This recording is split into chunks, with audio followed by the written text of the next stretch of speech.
እንዴት ናችሁ የእንቁ ሆም ቤተሰቦች?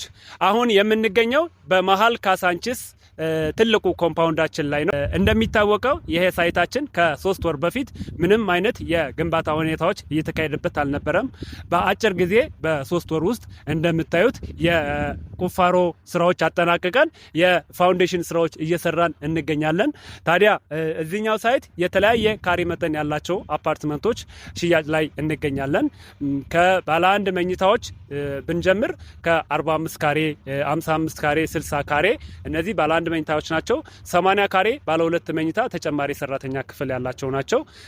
ባለ 3 መኝታዎች ደግሞ 95፣ 105፣ 115 እነዚህ ደግሞ ባለ 3 መኝታ ክላስ ያላቸው አፓርትመንቶች ናቸው። ባለ 4 ደግሞ 140 እና 160 ካሬ መጠን ያላቸው አፓርትመንቶች። እነዚህ አፓርትመንቶች በተለያየ ክፍያ አማራጮች እየሸጥናቸው እንገኛለን።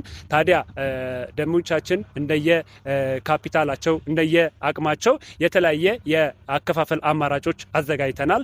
አሁን ላይ ከድርጅታችን አግሪመንት ለመፈረም 10% ብቻ ነው የሚጠበቅባችሁ።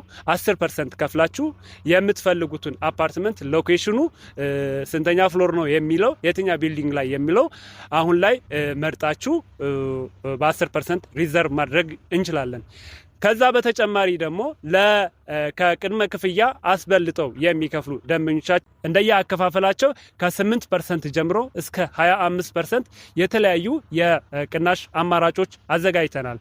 ታዲያ እዚህኛው ሳይት የተለያዩ አሚኒቲዎች ወይም ደግሞ ፋሲሊቲዎች የተሟላለት ትልቅ ኮምፓውንድ ነው።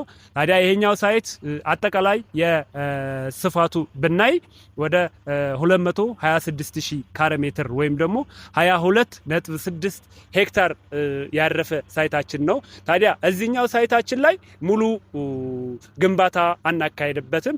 ታዲያ ከሌሎች ኮምፓውንዶች ለየት የሚያደርገው ይሄኛው ሳይታችን ምንድነው? ከዚህኛው ቅድም ከገለጽኩላችሁ ስኩዌር ሜትር ወይም ደግሞ የኮምፓውንዱ ስፋት 40% ብቻ ነው ቢልዲንጉ የሚያርፍበት።